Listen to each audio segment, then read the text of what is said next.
नमस्कार मित्रांनो, मी वैभव Meshram study time या यूट्यूब चॅनलमध्ये आपल्या सर्वांचं सहर्ष स्वागत करतो.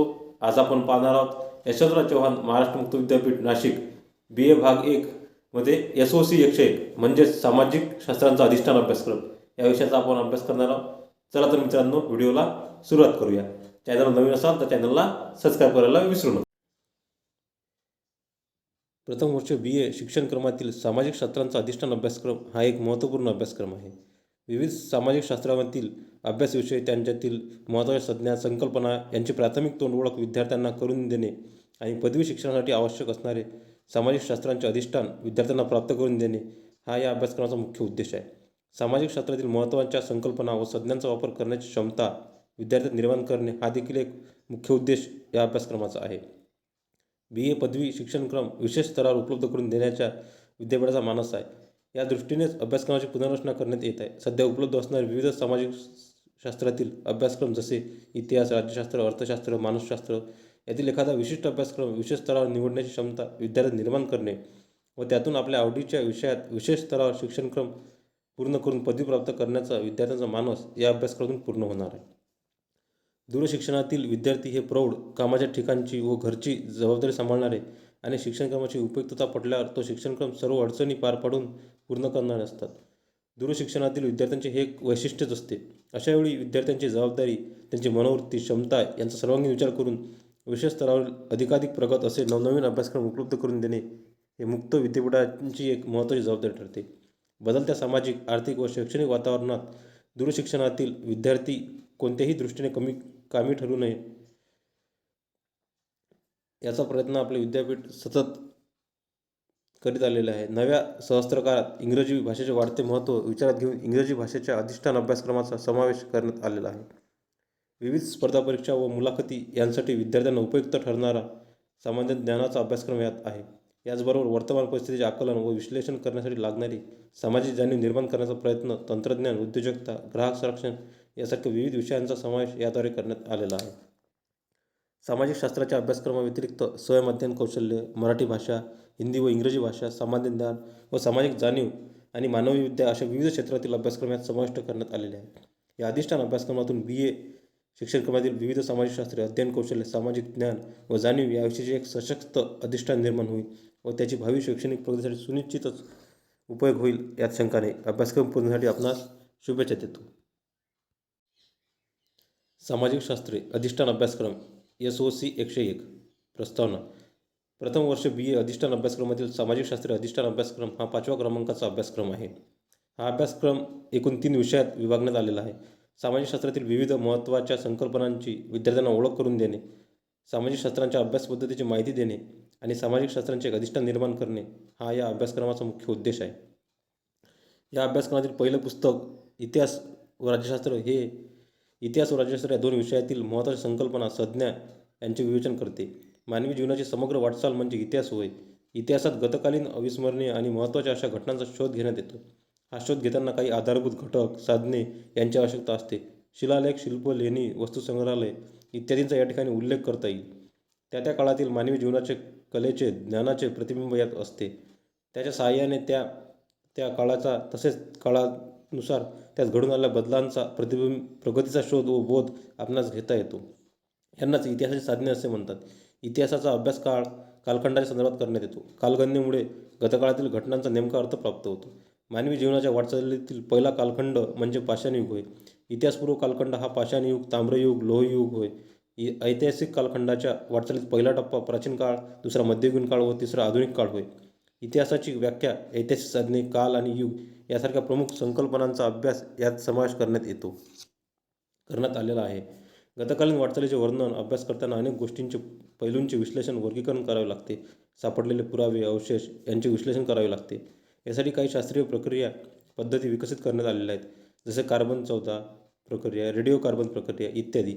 या विश्लेषण पद्धतींची माहिती इतिहासाच्या घटक क्रमांक 1 यात समाविष्ट करण्यात आलेली आहे.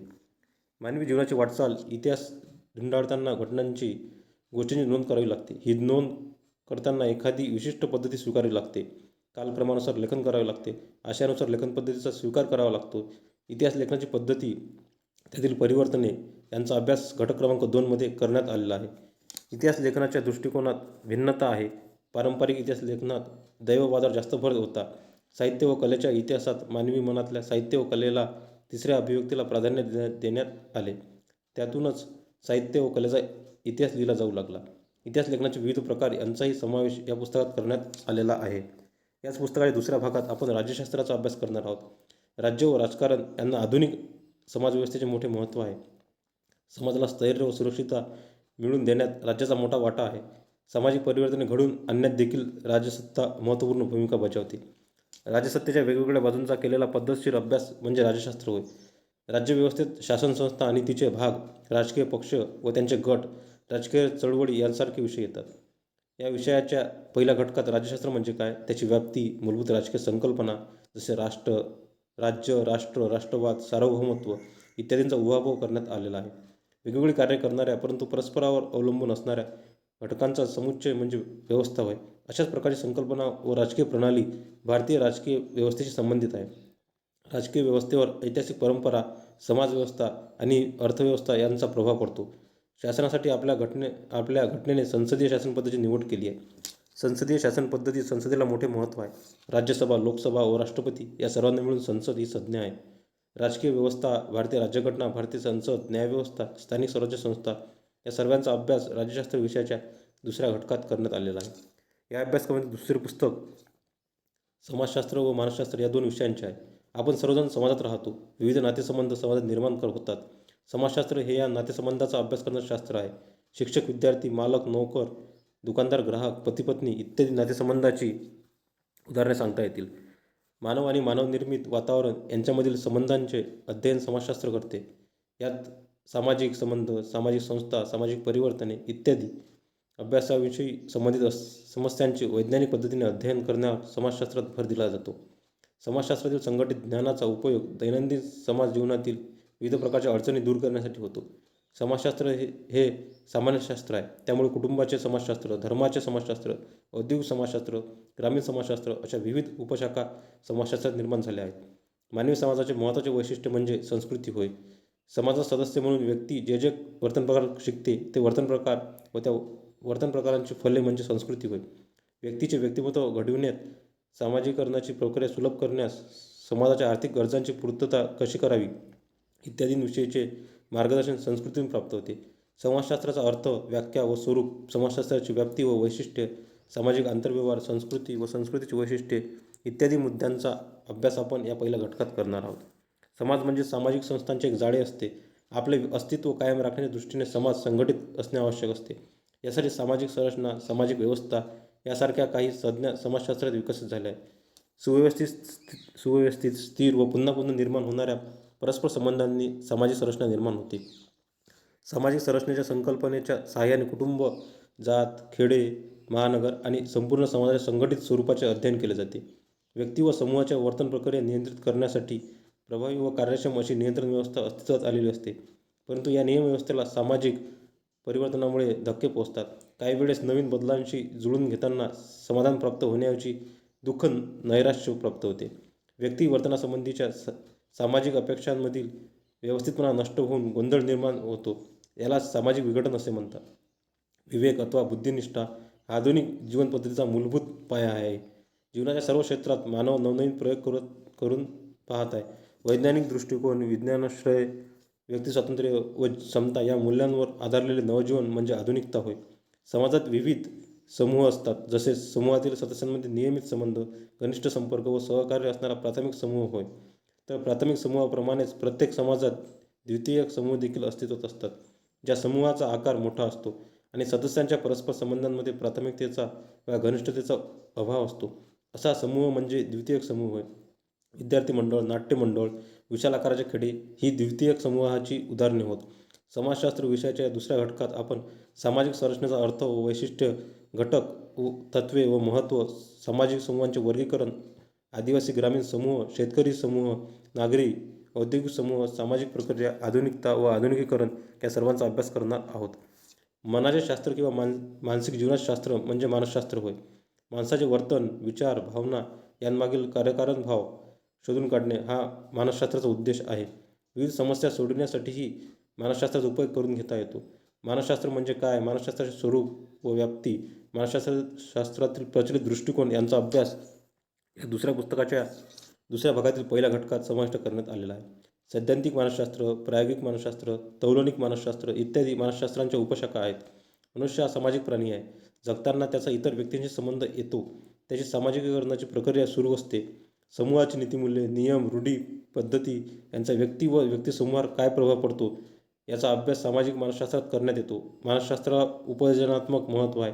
मानसशास्त्राची कार्यक्षेत्रे व उपयोजन यांचे विवेचन दुसऱ्या घटकात करण्यात आलेले आहे. मानसशास्त्राच्या काही विशिष्ट अशा अभ्यास पद्धती आहेत. उपलब्ध पुरावे, नोंदी यांच्या सहाय्याने गृहीतक सिद्ध होते की नाही हे पाहण्याचा प्रयत्न करण्यात येतो. काही वेळेस प्रयोग पद्धती, निरीक्षण पद्धती इत्यादींचा देखील वापर करण्यात येतो. दोन घटकात असणाऱ्या सहसंबंधावरूनही विशिष्ट घटनेचा अर्थ लावण्यात येतो, अभ्यास करण्यात येतो. मानसशास्त्राच्या विविध अभ्यास पद्धती, त्यांचे गुण व दोष, उपयुक्तता या सर्वांचा सविस्तर अभ्यास घटक क्रमांक 3 मध्ये करण्यात आलेला आहे. अभ्यासक्रमातील तिसरे व शेवटचे पुस्तक अर्थशास्त्र व भूगोल या 2 विषयांचे आहे. दैनंदिन जीवनात प्रत्येक व्यक्तीचा अर्थशास्त्राशी संबंध येतो. आपल्या गरजा पूर्ण करण्यासाठी आपण विविध वस्तू व सेवा यांची खरेदी करतो. या वस्तू व सेवा विविध उद्योगातून आपल्याला प्राप्त होतात. वस्तूंचा उपभोग घेणे म्हणजे वस्तूच्या अंगी आपली गरज पूर्ण करण्याची जी शक्ती असते त्या शक्तीचा वापर करणे होय. वस्तू व सेवा खरेदी करण्याची कुवत, पात्रता येण्यासाठी आपण उत्पन्न मिळवतो. विविध वस्तू व सेवा या आपल्याला प्राथमिक क्षेत्र, उद्योग क्षेत्र वा सेवा क्षेत्र या 3 क्षेत्रातून येतात.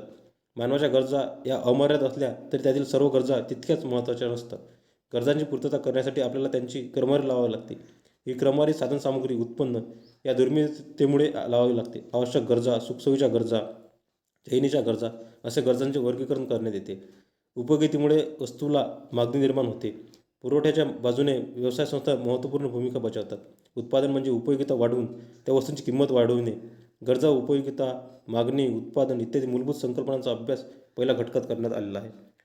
बाजाराचा अर्थशास्त्रीय अर्थ, वस्तूची किंमत ठरण्याची प्रक्रिया, भाववाढ या संकल्पनांचा विचार दुसऱ्या घटकात करण्यात आलेला आहे. बाजाराचे स्थानिक बाजार, प्रादेशिक बाजार, राष्ट्रीय बाजार व आंतरराष्ट्रीय बाजार असे आकारावरून प्रकार पडतात. पण बाजारातील स्पर्धेच्या प्रमाणानुसार बाजाराचे पडणारे प्रकार ग्राहकांच्या दृष्टीने फार महत्त्वाचे असतात. वस्तूंची किंमत म्हणजे वस्तूच्या एका परिमाणाबद्दल पैशाचे किती परिमाणे दिली जातात जी ती संख्या होय. कोणत्याही कालखंडात मागणी व पुरवठा समान असणे हा किंमत ठरवण्याचा नियम आहे. विनिमयाचे प्रकार, पैसा व पैशाची निर्मिती, विदेशी पैशाचे महत्त्व यांचाही अभ्यास या घटकात करण्यात आलेला आहे. विशिष्ट कालखंडात देशांमध्ये उत्पादन झालेल्या वस्तू व सेवा यांचे निव्वळ मूल्य म्हणजे त्या देशाचे राष्ट्रीय उत्पादित होय. राष्ट्रीय उत्पन्नाची निर्मिती आणि त्याचे समाजात वाटप या दोन्ही गोष्टी समाजात एकाच वेळी चालू असतात. विभाजनाचा अर्थ, विभाजनाची प्रक्रिया, राष्ट्रीय उत्पन्नाचा प्रभाव या सर्वांचा विचार तिसऱ्या घटकात करण्यात आलेला आहे. या पुस्तकाच्या दुसऱ्या भागात आपण भूगोल या विषयाचा अभ्यास करणार आहोत. औद्योगिक क्रांतीच्या काळात विज्ञानाच्या सर्व क्षेत्रात मोठी उलाढाल, परिवर्तने घडून आली. त्यातून भूगोलशास्त्राचा उगम झाला. विविध अभ्यासकांनी आपला अभ्यास व संशोधनाद्वारे भूगोल विषय केवळ एक वर्णनात्मक विषय नाही तर त्याला एक शास्त्रीय बैठक आहे हे सिद्ध केले. भौगोलिक घटनाच्या मानवाच्या जीवनक्रमावर होणाऱ्या परिणामांचा, मानव व पर्यावरणातल्या भौगोलिक अंगाचा पारस्परिक अभ्यास हा भूगोल विषयाचा गाभा आहे. त्या काल्पनिक रेषेभोवती पृथ्वी फिरते त्यास पृथ्वीची आस असे म्हणतात. आस पृथ्वीच्या मध्यातून जातो. पृथ्वीचे उत्तर गोलार्ध व दक्षिण गोलार्ध असे 2 समान भाग करणाऱ्या काल्पनिक रेषेस विषुववृत्त असे म्हणतात. पृथ्वीचे अंतरंग, घनरूप भागाचे पृष्ठावरणाखालील मध्यावरण व मध्यावरणाखालील पृथ्वीच्या केंद्रापर्यंतचा द्रवरूप भाग केंद्रीय गाभा यांपासून बनलेले आहे. हवेच्या विस्तीर्ण आवरणाने पृथ्वीला वेष्टिलेले आहे व ते वायुरूप असून त्यालाच वातावरण असे म्हणतात. पहिल्या घटकात पृथ्वी, भूमिस्वरूपे व भूहालचाली, वातावरण, जलावरण इत्यादींचा सविस्तर अभ्यास आपण करणार आहोत. निसर्गात उपलब्ध असलेल्या वस्तू किंवा पदार्थ ही नैसर्गिक साधने होय. ही साधने उपयुक्त ठरत असल्याने मानवी दृष्टिकोनातून ही संपत्ती ठरली आहे. या साधनसंपत्तीमुळे मानवाचे जीवन सुखकर व सुरक्षित झाले आहे. वनोत्पादने, पिके, खनिजे, तेल, नैसर्गिक वायू व दगडी, कोळसा, हवा इत्यादींचा नैसर्गिक साधनसंपत्तीत समावेश होतो. नैसर्गिक साधनसंपत्तीचे संरक्षण व संवर्धन करणे आवश्यक आहे. कोळसा, खनिज तेल, वाहते पाणी यांचा ऊर्जा निर्मितीसाठी उपयोग होतो. अलीकडच्या काळात सौरशक्ती, पवनशक्ती, लाटांची शक्ती, औष्णिक शक्ती यांच्या साहाय्याने देखील ऊर्जा निर्माण करण्यात येते. आधुनिक काळात खनिज संपत्तीला मोठे महत्त्व आहे. खनिज संपत्तीचा उपयोग विविध उद्योगधंद्यात केला जातो. खनिजात धातू, अधातू, शक्ती साधने यांचा समावेश होतो. ज्या भागात जी विशिष्ट खनिज संपत्ती सापडते त्या खनिज संपत्तीवर आधारित उद्योग त्या भागात विकसित होतात. या विषयाच्या दुसऱ्या घटकात आपण नैसर्गिक साधनसंपत्ती, शक्ती साधने व खनिज संपत्ती यांचा अभ्यास करणार आहोत. नकाशा हे भूगोलाच्या अभ्यासाचे एक महत्त्वाचे साधन आहे. संपूर्ण पृथ्वीची, तिच्या काही भागांची विशिष्ट प्रमाण, प्रक्षेपण, सांकेतिक चिन्हे व खुणांच्या साहाय्याने सपाट पृष्ठभागावर किंवा कागदावर काढलेली प्रतिकृती म्हणजे नकाशा होय. नकाशावर माहिती देण्यासाठी जागा मर्यादित असल्याने सर्व माहिती त्यावर देणे शक्य होत नाही. त्यासाठी सांकेतिक चिन्हांचा वापर केला जातो. सांकेतिक चिन्हे एखाद्या न शिकलेल्या माणसालाही समजणे शक्य असल्याने नकाशा वाचन त्यांनाही शक्य होते. नकाशाची व्याख्या, त्यांचे प्रकार, नकाशाचे प्रमाण, प्रक्षेपण, सांकेतिक चिन्हांची ओळख या सर्वांचा अभ्यास आपण तिसऱ्या घटकात करणार आहोत. सामाजिक शास्त्राच्या या अधिष्ठान अभ्यासक्रमातून तुम्हाला विविध सामाजिक शास्त्रातील महत्त्वाच्या संकल्पनांची माहिती होईल आणि सामाजिक शास्त्राचे एक अधिष्ठान प्राप्त होईल, जे तुमच्या पुढील शैक्षणिक वाटचालीस अत्यंत महत्त्वाचे ठरेल. अभ्यासक्रम यशस्वी पूर्ण करण्यासाठी तुम्हाला शुभेच्छा. धन्यवाद.